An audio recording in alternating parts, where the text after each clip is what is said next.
Дорогие друзья, всем большой привет! С вами я, психолог-консультант Занчковская Юлия и мой новый проект «Интервью с героем», где мы с профессионалами разговариваем на важные темы. Сегодня предлагаю вам обсудить миофункциональную терапию, о том, как мышцы рта, языка влияют на нашу жизнь, на комфорт нашей жизни, о том, как мышцы влияют на осанку, на равновесие, на нашу речь. В общем, мега полезный эфир. А поможет мне разобраться в этой теме руководитель Центра развития детей Майя Николаевна. Майя Николаевна, здравствуйте. Представьтесь, пожалуйста, расскажите немножко о себе и как вы пришли в миофункциональную терапию. Всем здравствуйте, меня зовут Шадиева Майя Николаевна, я руководитель Центра нейрослова, также являюсь логопедом, нейропсихологом и миофункциональным терапевтом. В профессии уже более 10 лет. Ранее начинала с обычной логопедии, но из-за контингента детей, из-за той предыдущего места работы, знаний просто логопедии не хватало, и я дополнительно пошла обучаться на миофункционального терапевта. Сейчас параллельно также работаю в стоматологической клинике, веду прием совместно с ортодонтами. Отлично. Наше интервью я строю на базе трансформационной игры «Интервью с героем». Но поскольку она более личная, у нас все-таки вопрос профессиональный, поэтому из этой игры я беру только блоки. Эти блоки помогают интересно структурировать само интервью. И наше интервью будет делиться на 4 блока. Начало, с которого мы сейчас уже начинаем, тернии, то есть мы поговорим о, возможно, каких-то проблемах, либо мифах, крылья, где мы дадим советы, ну и звезды, немножечко пофилософствуем и раздадим советов нашим прекрасным зрительницам, мамам или же для себя, либо для своих детей. И начать я хочу вообще в целом с такого вопроса, что такое миофункциональная терапия. Вот, то есть простым языком, вот как бы вы это объяснили, не знаю, будучи там педагогом, например, для детей, ну, так скажем, простым языком, что это такое? Так, Миофункциональная терапия это комплекс мероприятий, совместно ведущих несколько специалистами, ведущих детей или взрослых. Как заподозрить, есть ли у ребенка миофункциональные нарушения? Если вы у ребенка заметили после 2 лет жизни, что он продолжает сосать соску, палец, либо еще сосет грудь, либо, может быть, уже более старшем возрасте грызет ногти, карандаши, веревочки, то есть все попадает в рот, он все хочет погрызть, пожевать. Скорее всего, есть те или иные миофункциональные нарушения. Если вы увидели, что ребенок ночью спит с открытым ртом, сопит, храпит, когда он заигрывается или что-то делает, часто вываливается язык, либо есть синхронизия, то есть какие-то движения совместно с бросанием мяча, язык поднимается наверх и так далее. То есть тоже говорит о том, что, скорее всего, у данного ребенка или взрослого есть миофункциональные нарушения. Если еще проще, может быть, можно обозначить, это тогда, когда мышцы работают не совсем должным образом. То есть мышцы, которые не должны участвовать в акте жевания, глотания или артикуляции, они участвуют. А те мышцы, которые должны были участвовать в произнесении того или иного звука, они ленятся и не участвуют. Идет дисбаланс, нарушается от этого дыхание, нарушается прикус и полностью постура в целом. Больше всего и чаще всего мамочки приводят детей с какими вот проблемами, помимо открытого рта? Может быть, это вот как к логопеду приходит, или там, тревожный ребенок, или что там, осанка неровная? Да, можно заметить, если к логопеду чаще всего поступают дети такие с постановкой сонорных звуков, нету либо шипящие, свистящие могут быть, потому что язык находится не в правильном положении, он не достает до купола неба, следовательно, от этого либо долгая автоматизация этих звуков, либо не постановка, то есть их нету в речи. Вот. К психологу такие дети чаще всего попадают, потому что они тревожные, у них нарушен режим дня, нарушен сон, то есть не хватает, они слишком уязвимы, в смысле устают быстро, плохо переключаются. То есть тут уже подключается психолог или нейропсихолог, но это идет опять за счет того, что рот чаще всего приоткрыт, дыхания не хватает, заглатывается воздух через рот, кислородом настолько не обогащается и идет своего рода гипоксия всего организма. А, Остеопат тоже может прислать, да, к миофункциональному терапевту, потому что увидит, что есть нарушение осанки, да, там переднее положение головы постоянно, идет искривление позвоночника и плоскостопие, скорее всего, вот в частых случаях. Хорошо, а как выглядит вот все-таки процесс, сеанс миостимуляции? Это какой-то массаж или это какие-то упражнения? Вот, буквально в двух словах, чтобы иметь представление, потому что там, что происходит у остеопата, я понимаю, там, ты ложишься, над тобой там происходят какие-то манипуляции. На массаже тоже, у логопеда мне тоже понятно. А что происходит на вашем сеансе? После проведения первичной диагностики заполняется диагностическая карта на миофункциональную терапию и дается ребенку комплекс упражнений, артикуляционная гимнастика, но с миоподходом. То есть тут она больше рассчитана не на постановку звуков, а на правильное положение челюсти при произнесении того или иного звука или того или иного положения языка в целом. Идет работа над дыханием, то есть дифференциация носового вдоха, ротового выдоха, высчитываются критерии, да, там, силы вдоха, глубины и так далее. Если есть дополнительные рекомендации от ортодонта, то занятия происходят с подключением дополнительных аппаратов, то есть с миофункциональными тренажерами. Это могут быть как вестибулярные пластинки, либо тренер-системы. Мне хотелось бы узнать, как еще может влиять на здоровье, там, допустим, ну, неправильный прикус, неправильная осанка. Вот есть такое мнение, имеет ли оно место быть, что причиной хронических головных болей также может быть и неправильная там, постановка языка, неправильное дыхание или неправильный прикус. То есть мы иногда пьем таблетки от головной боли, а на самом деле вот нужно решить какой-то такой вопрос по поводу вот, миотерапии функциональной.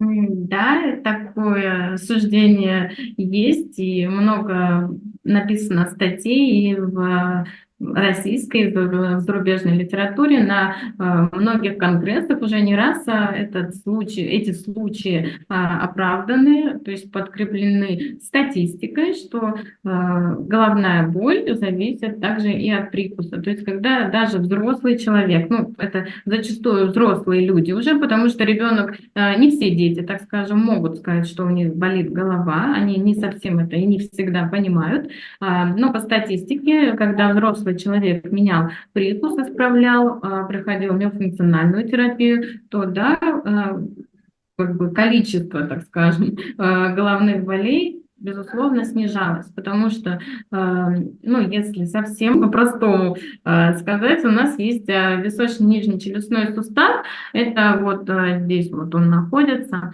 ну, можно относительно сравнить с коленным суставом. То есть он также идет, перетирается при каждом движении, при жевании, при глотании, идет перетирание этого сустава. Очень много самых сложных пациентов, это которые зевают, например, да, и у них может щелкнуть сустав.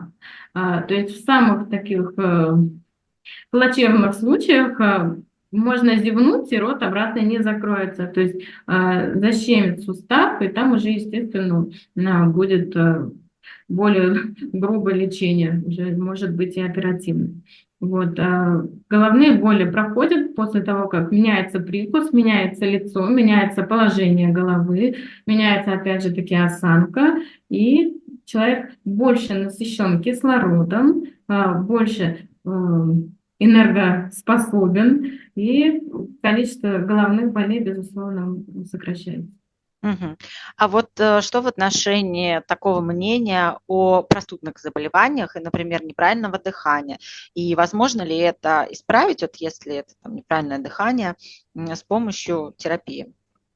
Да, так как ранее я говорила, что миофункциональная терапия подразумевает собой ведение или наблюдение нескольких специалистов, то есть так же, как и отоларингологов, самое главное – это дыхание. То есть дыхание влияет и на развитие высших психических функций и, в общем, организма в целом. Правильно дышать нам необходимо физиологично, потому что чем дыхание, так скажем, неправильнее, чем больше мы вдыхаем воздух ртом, он меньше обогащается, он меньше очищается, воздух заглатывается чаще всего такими скачками. Следовательно, выйдя на мороз, вы больше заглатываете холодного, неочищенного, неотфильтрованного воздуха и чаще можете заболеть, так скажем, простудными заболеваниями, потому что не успевает этот воздух согреться, отфильтроваться и попасть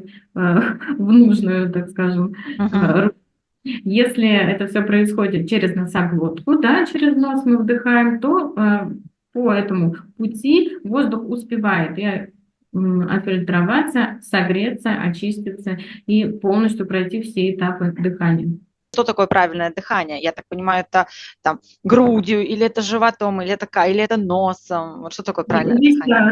разные типы дыхания, но при постановке звуков, да, у логопеда или у нейропсихолога или у психолога для того, чтобы полностью постараться обогатить большим количеством воздуха организм, нужно вдыхать носом и выдыхать ртом. То есть и это должно быть автоматизировано. Мгм. А вот в начале интервью вы затронули такие проблемы, как высунутый язык, к примеру, у ребенка, или сосание пальца там, после 3 лет.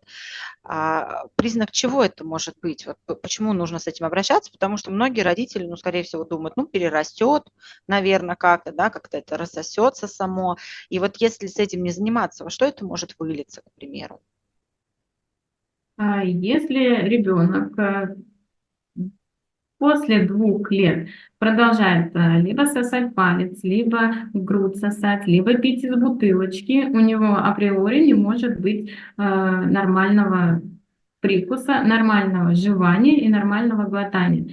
Потому что когда, то есть у него язык в нижнем положении. Мы все рождаемся с неправильным положением языка, потому что это физиологично надо для сосания в младенчестве. После того, как у ребенка начинают появляться первые зубы, это первый признак того, что нужно и пора начинать жевать. И жевать нужно твердую пищу. Яблоки, морковки не считаются за принцип жевания. То есть жевание – это только волокна мяса. Куриная грудка вареная, всеми нелюбимая, и там, вареная говядина. А морковка, яблоко – это принцип перетирания, там идет и стираемый зубок, ну, то есть вообще не про жевание. Если ребенок продолжает сосать палец, сосать соску, сосать бутылочку, у него в итоге язык так и остается в нижнем положении, формируется неправильное дыхание, потому что место есть, он не вдыхает носом, вот это сглатывание воздуха, и формируется открытый прикус. То есть это уже 3 причины, которые нужно и потом впоследствии придется исправлять. Ну, то есть это брекеты, скорее всего, да, какие-то будут. Там до брекетов еще много будет работы.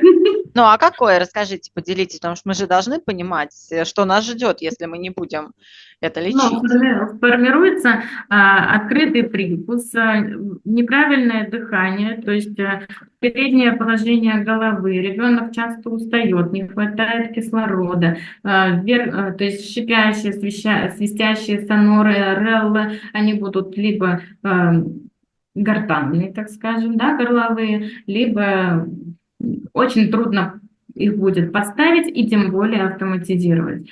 Прикус формируется открытый, положение языка внизу, а свод твердого неба за счет роста скелета так и будет расти вот так ввысь. И уже язык, который находился внизу, он априори не достанет до купола твердого неба для того, чтобы там закрепиться и сделать элементарный грибочек. Мгм. То есть это даже и на формирование лица в дальнейшем может как-то. То есть, а вы вот видите какую-то внешнюю там проблему у взрослых уже людей, что вот, например, вот они-то точно палец держали после 3 лет? Конечно, все это видно, специалистам видно невооруженным глазом, то есть не обязательно открывать рот, достаточно небольшой улыбки. Можно не смотреть, да, там на прикус, прям с точки зрения ортодонтов. Видно и положение языка, и положение головы, и тем более то, как ребенок или взрослый совершает акт глотания. Потому что даже когда мы глотаем водичку, да, там, ну или что-то, какую-то жидкую пищу, мы не должны задействовать те мышцы, которые не должны быть задействованы. То есть, если ребенок глотает, у него собирается все вокруг вместе с этим глотком, то это априори неправильно. Также и взрослые, когда после глотания должны облизнуть губы или закусить губу, как будто сделать, да, сделать причмокивание, это тоже все говорит о том, что неправильное глотание и жевание, и тем более функциональное нарушение. Мгм. И Ну, мы, конечно, понятно, все беспокоимся за наших детей, но и про себя все-таки не стоит забывать. И хорошо, если вот кто-то там себя заметил, у себя такое, там, что неправильный прикус, там вот сглатывает не так, там облизывает, причмокивает, если надо проглотить, с дыханием проблемы, частые ОРВИ, там, головные боли и так далее. Это можно лечить во взрослом возрасте или все-таки это надо было исправлять когда-то, а теперь, как говорится, прими и прости? нет, взрослые, так же, как и дети, поддаются коррекции.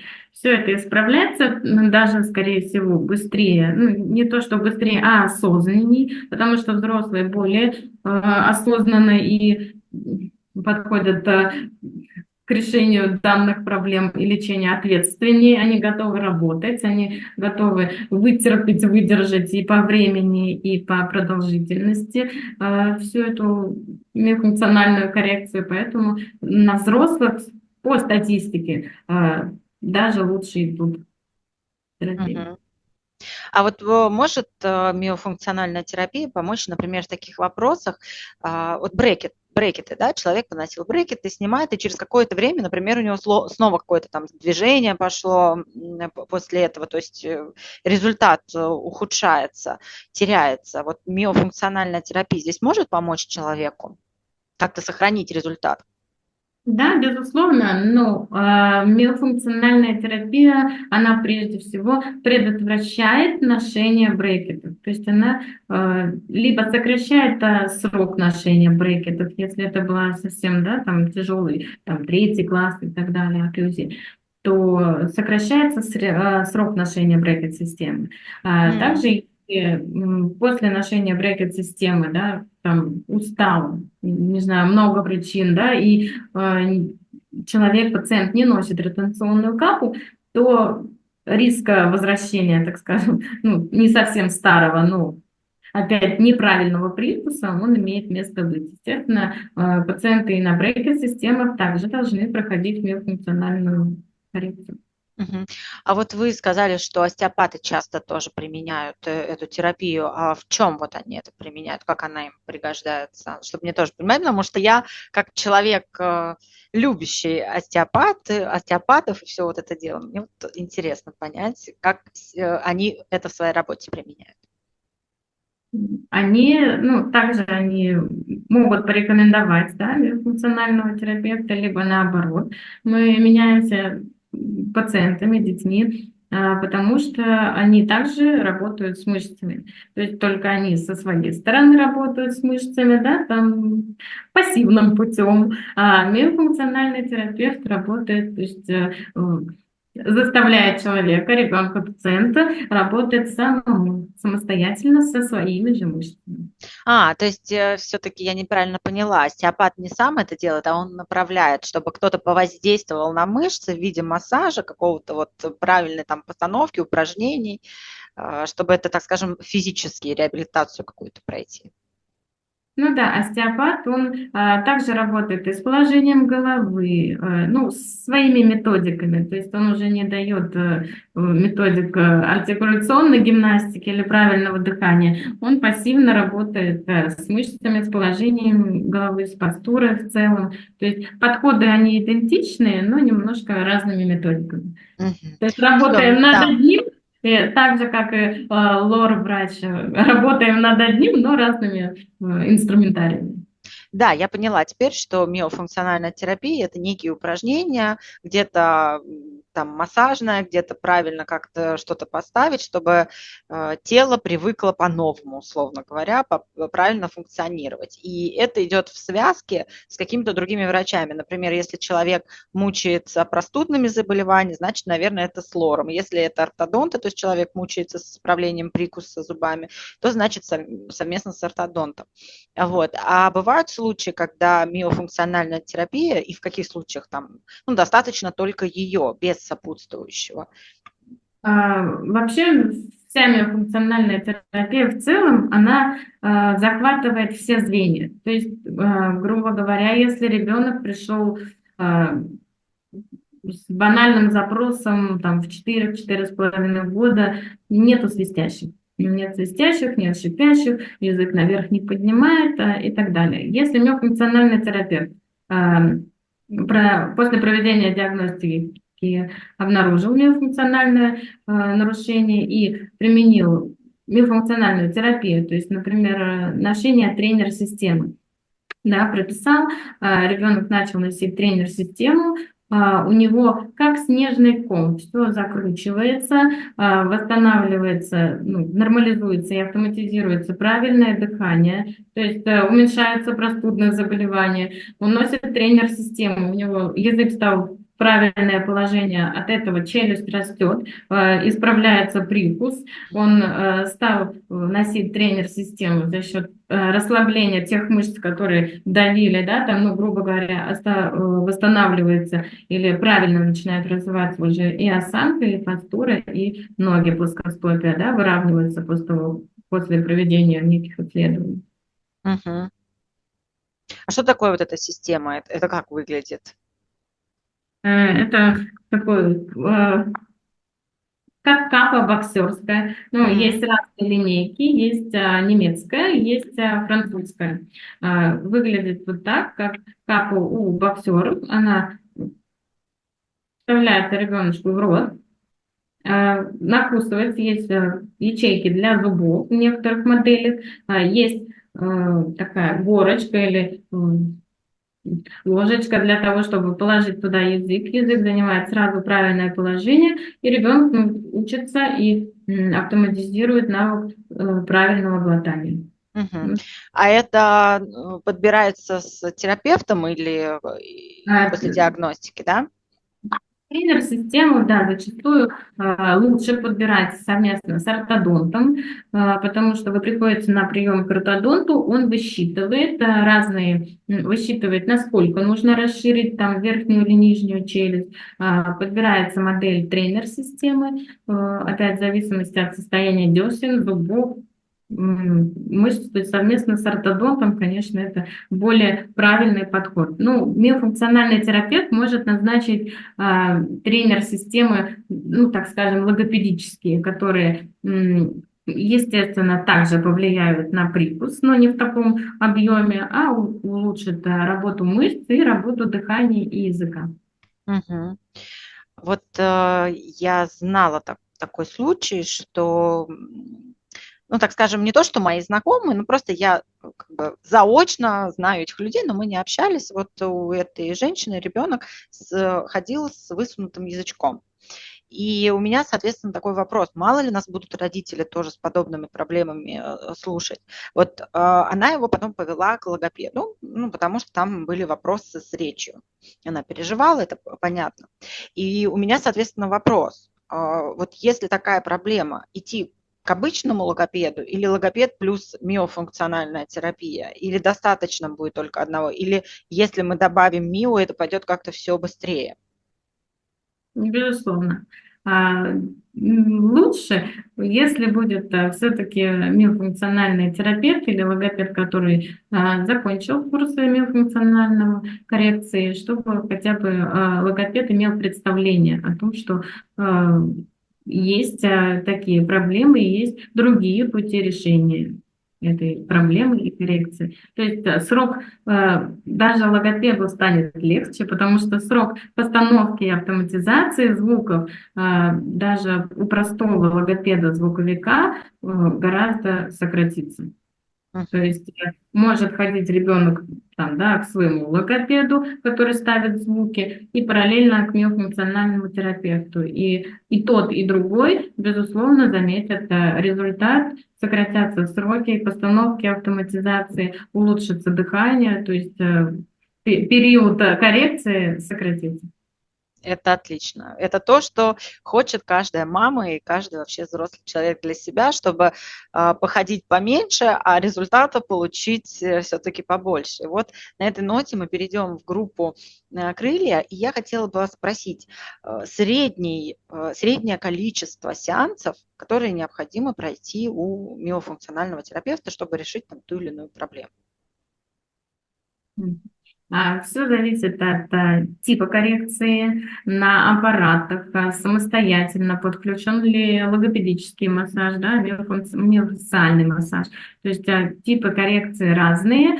В среднем, ну, если ребенок носит тренер-систему, от полугода. То есть у кого-то 2 месяца, у кого-то 3 месяца, кто-то год ходит, да, ну, от полугода. Если были сделаны фотографии до и после, результат увидят все. Мгм. А есть вот какие-то такие лайфхаки домашние, ну, совершенно простые, например, ну, там, для человека с неправильным дыханием или там для ребенка с открытым ртом, ну, либо какие вы пожелаете? Может быть, там один-два лайфхака каких-то, которым каждый человек может дома выполнить там самостоятельно. Ну, вот что касается детей, взрослых, как бы взрослые придумывают сами после того, как я показываю, что можно с детьми использовать. Например, те дети, которые кусают карандаши, да, там, либо грызут пальцы, ногти и так далее. Сейчас есть куча всяких заменителей. Это либо логопедические бусины, либо логопедические тренажеры, граберы жевательные. То есть пока ребенок сидит, пишет, вместо ручки, вместо карандашей, у него тут может на веревочке висеть, может просто вот так грызть, специальные жевательные тренажеры, которые также снимают и нагрузку на мышцы, да, на жевательные. Убирается эта привычка что-либо погрызть. Грызет он хотя бы правильно, так скажем, потому что от этих жевательных тренажеров идет правильная амортизация, а не от карандаша. Вот, то есть все это во благо, грызи сколько хочешь, но только там, да, этот тренажер. Если рот зачастую открыт или движение языка лишние, да, бывает, то ребенок, который, например, уже учится в школе, опять-таки, можно ему, да, там ставить трубочку и пиши. То есть он будет контролировать свое положение губ, контролировать вдох, потому что если захочет вдохнуть ртом, уже все вывалится, да, так скажем, будет себя ловить на том, что нужно вдыхать носом, вот, и автоматически будет укрепляться круговая мышца. Мгм. Маня Николаевна, может, расскажете какой-то вот один пример вашего клиента, какой-то вдохновляющий, который вам запомнился, может быть, больше всего или понравился больше всего?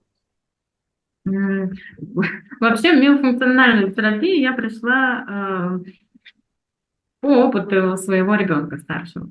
Потому что она, как оказалось, была вообще просто, мне кажется, на таблоидах надо ее было вешать, у нее было все, и неправильные прикусы, неправильное дыхание, и аденоиды, и аденоидный тип лица. Я в то время как раз-таки отучилась уже на миофункционального терапевта, и все пробовала на ней. Хоть и по времени мы немного опоздали, потому что самый идеальный возраст для миофункциональной коррекции вообще начинается с 3-4 лет. ну, ближе к 5. Мы начали коррекцию в 5,5. Носили тренер-систему, делали упражнения. Сейчас ребенку 13 лет. Вот, другой человек. Но другой в плане чего? Вот что изменилось, вот осязание? Изменилось дыхание, изменился прикус, то есть когда уже начали вылезать постоянные зубы, клыки, было, была, так скажем, тенденция ну, было сужение верхней челюсти, нижней челюсти, то есть была тенденция к тому, что были зуб на зуб, либо клыки поворотные, ну, то есть прикус был для девочки не столь красивый, так скажем. Потянулся овал лица, как ни странно, да, даже у ребенка. Изменилось положение головы, нет такого все время, что все вперед. Изменилась осанка, естественно, теперь, слава богу, хороший прикус, не храпит и не сопит. То есть, То есть храп к этому тоже относится. да, и были аденоидные вегетации, у нас были третьей степени, сейчас первая степень, что считается, можно не лечить. А скрежет зубами ночью, это не про эту тему или тоже про Про это? это, тоже про это, скрежетание зубов, тоже щелчки челюстью или похрустывание там, да, когда бывает защелкивается, это все, да, То про есть микро. даже взрослым стоит прийти к миофункциональному терапевту, если он там, допустим, храпит, а это, я думаю, очень многих людей беспокоит, и Есть скрежет зубами тоже очень часто встречается. Есть, можно прийти просто к миофункциональному терапевту, да, там, к миофункциональному логопеду, чтобы взрослые не любят 100-500 врачей проходить. Есть специальные капы, вот как я и говорила ранее, которые назначает миофункциональный терапевт, там, либо логопед, и они как раз-таки влияют на дыхание, на положение языка и на работу мышц. То есть убирается храп, скрежетание и овал лица меняется. Ну и совместно уже там А у меня иногда. вот есть такая проблема, ну, помимо моей там искривленной перегородки, что дает асимметрию, у меня есть, ну, я понимаю, что она отчасти психологическая проблема, но тем не менее у меня зажата челюсть, особенно ночью, я это очень часто ощущаю, ну, понятно, у меня там гиперконтроль и так далее. Вот мне бы помогла миофункциональная терапия вот что-то сделать с моим гипертонусом в челюсти, или все-таки мне лучше с головой поработать? Ну, нет, это реально поможет. И если есть нехватка времени там или стеснение, чтобы заниматься и выполнять миофункциональные упражнения, можно просто носить тренер-систему. Она все равно в любом случае поможет и уменьшит эти факторы, которые сейчас не совсем положительно влияют на жизнь. Да, это правда. А помимо тренер-системы, наверное, какие-то еще домашние задания даются, которые надо выполнять, или же можно и без них? Лучше с ними, но можно и без них. То есть тут такой этот лайфхак. Если тренер-систему носите, она все равно работает. Но если вы еще подключаете и дополнительные, так скажем, да, упражнения, массажи дыхательные, да, там те же самые нейропсихологические упражнения, когда вы заставляете и мозг также работать, естественно, все это быстрее корректируется. Но тренер-система, она дает такой колоссальный фундамент в любом случае для благоприятного дальнейшего исхода. Мгм. А вот тейпирование, я знаю, что вы тоже этим занимаетесь. Это относится к миофункциональной терапии или это все-таки немножечко другое? Тоже относится одно из, скажем, маленьких частичек миофункциональной терапии, которые тоже помогают, поддерживают работу мышц правильно, либо включают мозг, подают сигнал, что ага, там на тот или иной участок там вот нужно вот обратить внимание. да, А то же можно в двух словах про тейпирование, потому что я много людей вижу, особенно где-то в залах спортивных, к примеру, ну и так в целом как-то по городу могу обратить внимание, что у человека где-то на лице может быть тейп, там на лбу еще что-то. Вот что это такое, чтобы наши зрители тоже поняли, и, может быть, кто-то в раздумьях, там, стоит, не стоит, ерунда, это не ерунда. Кинезиотейпирование тоже уже много лет в нашей стране даже применяется, но зачастую у спортсменов. Это от растяжения, от ушибов, уменьшение отека и так далее. Но сейчас, последние годы, чаще всего даже стали использовать косметологи, а не спортсмены. Вот, потому что все это влияет на положение, на работу мышц, то есть в зависимости от аппликации и от тех мышц, на которые мы хотим применить воздействие кинезиотейпа, идет дальнейшее структурирование. То есть совсем по-простому это тейп помогает те мышцы, которые нам нужно расслабить, он их расслабляет, поддерживая те мышцы, которые нам нужно заставить работать. Сигнал мозг подается, ага, что-то мешает, надо поработать этими мышцами. То есть вот приблизительно вот так.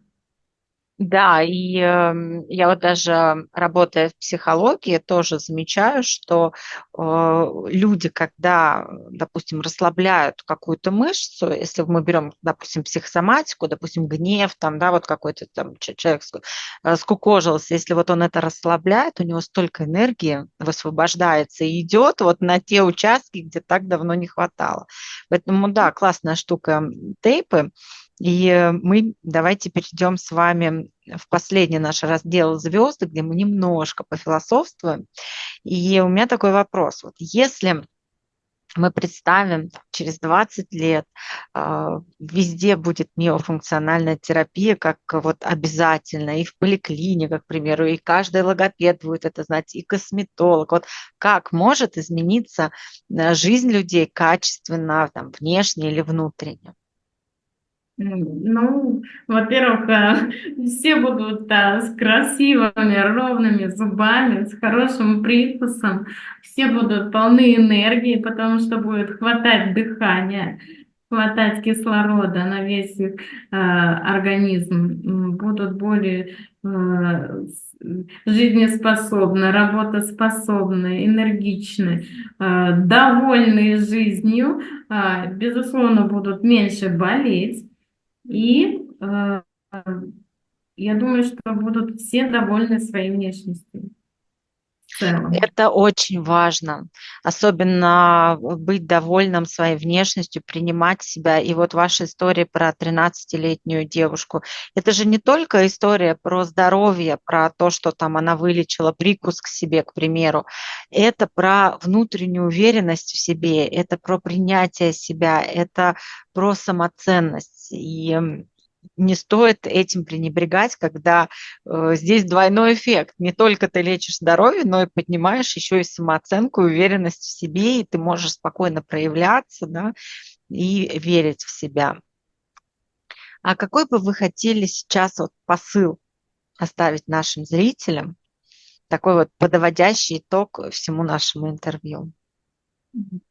Посыл. Если вдруг увидите у ребенка какие-то вредные привычки, либо затянулось кормление, там, да, жевание, ну, какая родители говорят, не ест мясо, он не любит мясо, то он не то, что его не любит, то ему лень жевать его, у него мышцы устают, а он не может вам это передать, изложить правильно. Поэтому, если заметили какие-то такие триггерные факторы, сопит, храпит, часто болеет, да, там, высмаркиваться не может, в рот все тянет, лучше лишний раз проконсультироваться с миофункциональным терапевтом, понять, есть ли проблемы, нету проблем. Может быть, это у 20% из 100, это может быть просто привычка. тогда ведется работа с психологом, да, устраняется эта привычка, и все, дальнейших нету проблем. Но если это все-таки миофункциональное, да, миофункциональное нарушение, то чем раньше вы это заметите, и чем раньше вы захотите это исправить, тем это быстрее исправится, и вы избежите кучу проблем и последствий в дальнейшем жизни. Мгм. А вот, Майя Николаевна, вы сказали про если кормление затянулось, там вы помогаете отучать, например, от груди, или что? Вот немножечко разобраться в этой теме. Отучаем от соски, от груди. Ну, то есть, если это психологический фактор совместно с психологами, если это фактор привычки, то, опять же, такими функциональными аппаратами есть вестибулярные пластинки, которые идентичны с соской, схожи, но они исправляют, либо предотвращают нарушение уже прикуса. Все, поняла. Спасибо большое, Майя Николаевна, за этот интересный вопрос, разговор, за то, что нашли время, пришли ко мне, поделились своими мыслями, своими знаниями. Я надеюсь, что у нас будет еще одна встреча. Мне очень бы хотелось поговорить про нейропсихологию. Вот. И, конечно же, я буду делать большое видео про аутический спектр, и тоже бы была рада, если вы приняли в этом участие. В общем, спасибо вам большое. Да, спасибо. Дорогие зрители, вам тоже спасибо за то, что были с нами. Я надеюсь, вам это видео было полезным, вы узнали что-то новое, взяли на заметку какие-то советы. И самое главное, будьте здоровы, и пусть ваши дети тоже будут здоровы. До новых встреч в следующих видео. Пока-пока.